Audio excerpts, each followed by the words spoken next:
Welcome to Headliners Forum. We're here to bring you the best in Texas journalism, the stories behind the great stories. Welcome, I'm Mark Morrison.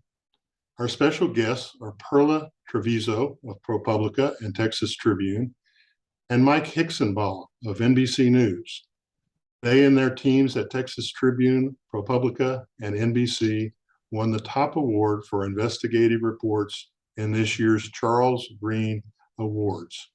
Their series, Invisible Threat, Carbon Monoxide's Unchecked Toll, revealed how the failure of Texas power grid in the epic winter storm of 2021 unleashed incidents of devastating carbon monoxide poisoning.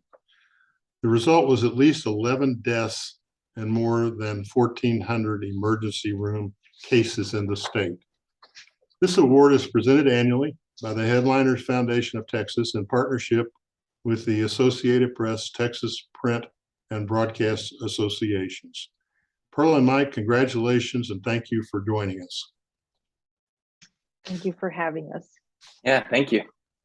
Perla, how did ProPublica team up with Texas Tribune and NBC to determine this was an important subject that could benefit from a collaborative effort? Yeah, I think, we were all living it. Mike and I were in Houston when this was happening. We were without power ourselves. And so we knew right away that, as an investigative team in Texas, that we needed to be part of the coverage. Mike and I had collaborated on other stories before, and we knew this was going to be a big and important issue to discuss. So we got on the phone and started to brainstorm on ways that we could contribute to what was going on. And Mike, how did you go about getting this project organized? The reporting job of discovering and documenting the toll on people's lives and all the other aspects. When we got started, we really didn't have a plan. Perla and I were just like every Texas reporter at that time, just thinking and looking for ways to contribute to the reporting that was happening, exposing the human toll and the government failures and the systemic failures. And during the course of that conversation, one of my colleagues at NBC News, who's actually based in Washington, D.C., she sent us a message saying, hey, look, I don't know if you guys noticed, but there was a huge, almost unprecedented number of carbon monoxide poisonings. One expert was telling her that it was the largest epidemic of CO poisonings that he'd ever seen. And she wondered if that wasn't something that we should look into. And that really is what got us going, looking in this area in the first place, because there were so many ways, as Perla mentioned, we all were living this. There were so many different ways that people's lives have been upended by this outage, from burst pipes to the failed emergency response to hypothermia that people were suffering. But we hadn't seen a ton of coverage looking at the way this had unleashed this carbon monoxide disaster across the state.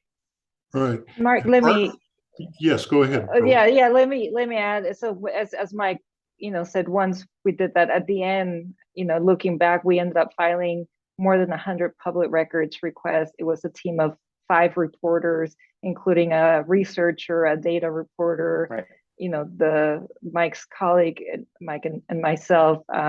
So we ended up spending months combing through all the records, getting records from the cities, from fire departments, from medical examiner's office, from the state health department, just trying to compile as much information that we could to get a better picture of what was going on with the poisonings. And right, so that gave you got your arms around the extent of the problem and the scale of it. And I seem to recall that there was actually on your team a digital journalist who really specializes in data and collection. Correct. Yeah, our data reporter, our researcher kind of was the main point for keeping in track all those public records requests and following up with the agencies. They were some of them were fighting us and getting some of those requests, and then our data reporter was trying to compile out all that information and see what sort of analysis we could make, for example, in Austin, where were people being poisoned, who was being harmed by this, because as we know, not everyone gets impacted the same way. Right. And then, so to bring the story really to life, you really homed in on the personal side of it. And these were a series of horrific personal stories, like the Bikili's family in Houston. Mike, could you share a little bit about how you gathered that reporting and got the human side of it? Yeah, I think one of the things we discovered very early on in reporting this is that the story wouldn't have an impact if it was the numbers alone. And part of that is because you can see this in reporting on carbon monoxide poisonings. Whenever it happens, people's reaction is often not very sympathetic. I think the average person thinks, everyone knows how to avoid carbon monoxide poisonings. Who would let this happen? And so we set out to find humans, human narratives, human stories, human tragedies to show how anyone can make the series of decisions in desperation to save their family during this crisis that led to these poisonings. And, as Perla mentioned, this, as many problems across our society, this issue disproportionately impacted, marginalized, vulnerable communities. And that made it a challenge to find these human stories, to find the people who'd suffered through this, because these communities have, all kinds of struggles and barriers and challenges. And so it wasn't as easy as just picking up the phone and calling some folks. Perla and I went and we knocked on doors. We called several lawyers who had started to represent people who were harmed by the outages. And yeah, the Bekele family, was one that we found, I think, through a GoFundMe page. We had done a lot of searches on GoFundMe because a lot of families were crowd sourcing funding to pay for funerals and medical expenses. And yeah, I think by telling those stories in a way that anyone could relate to, a dad who's just trying to keep his house warm for his kids. You listen to the 911 tapes in some of these, and it's just harrowing what these people went through. Yeah.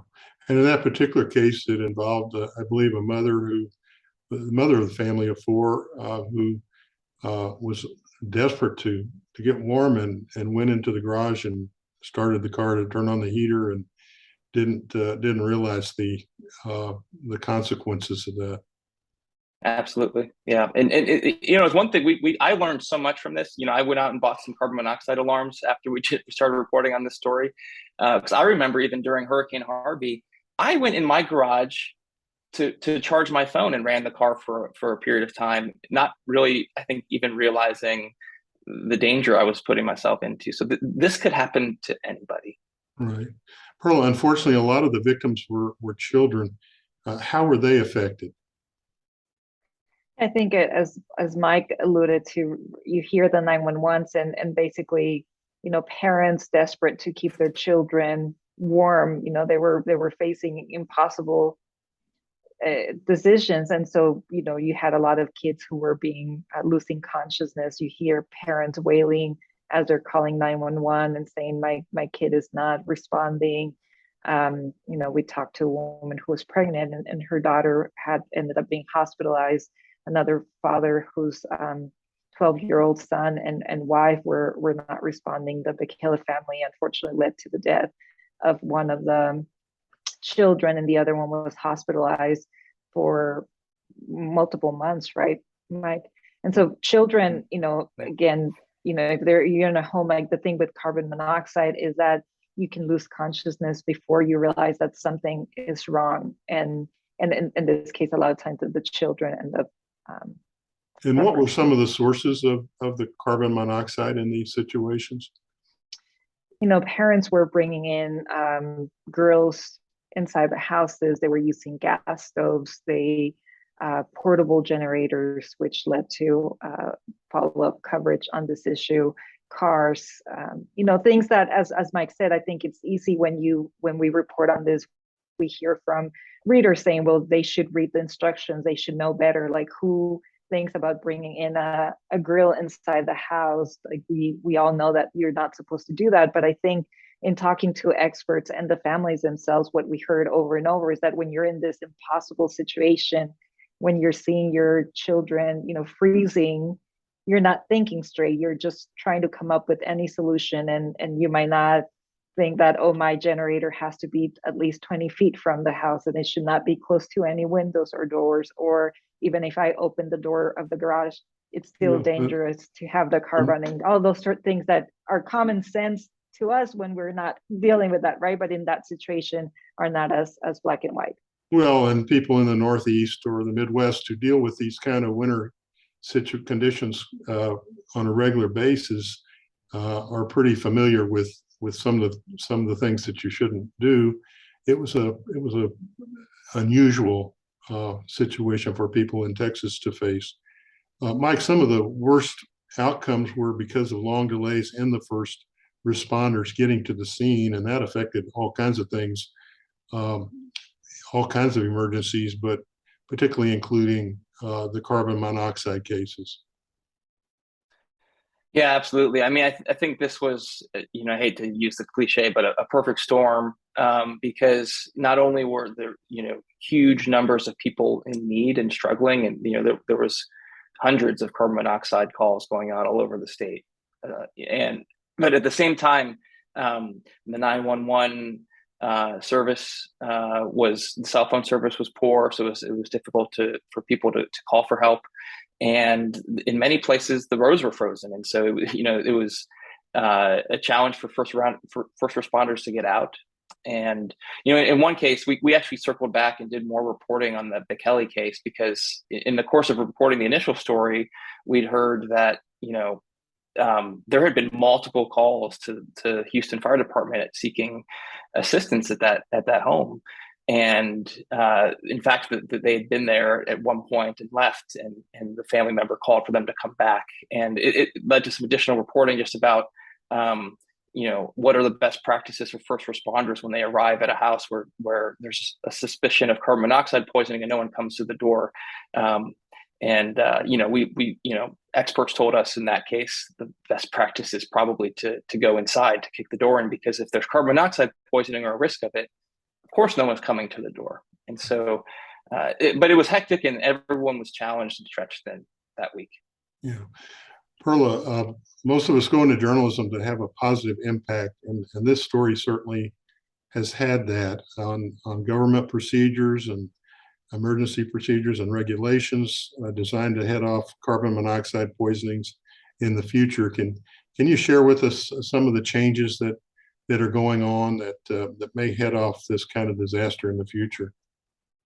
Yeah, in terms of the Houston Fire Department opened an investigation after we started inquiring about the case and disciplined the firefighter involved.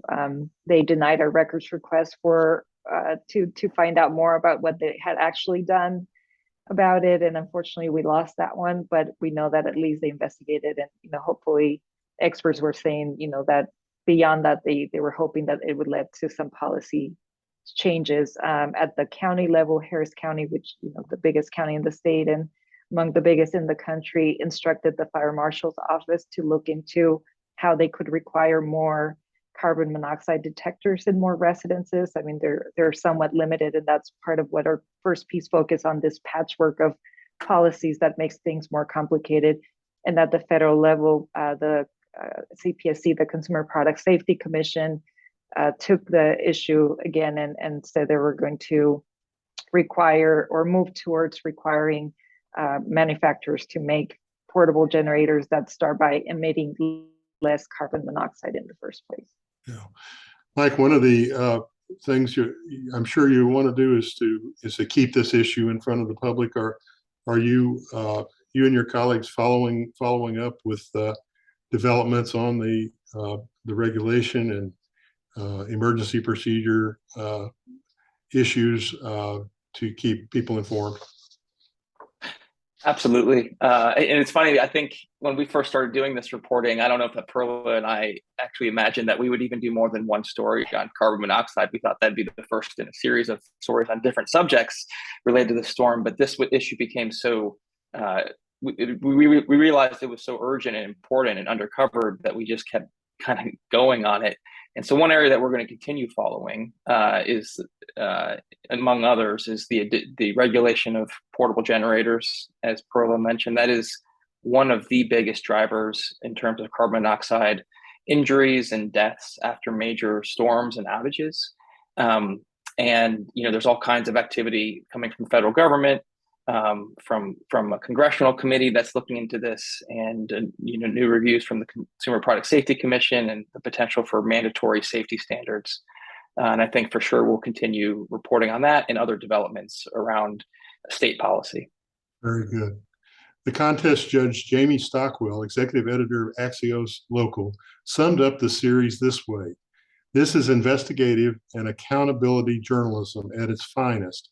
It highlights the breadth and depth of reporting that's possible when powerhouse news outlets join forces."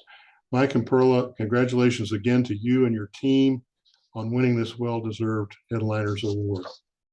Thank you for the recognition. Yeah, thank you to the Headliners Foundation.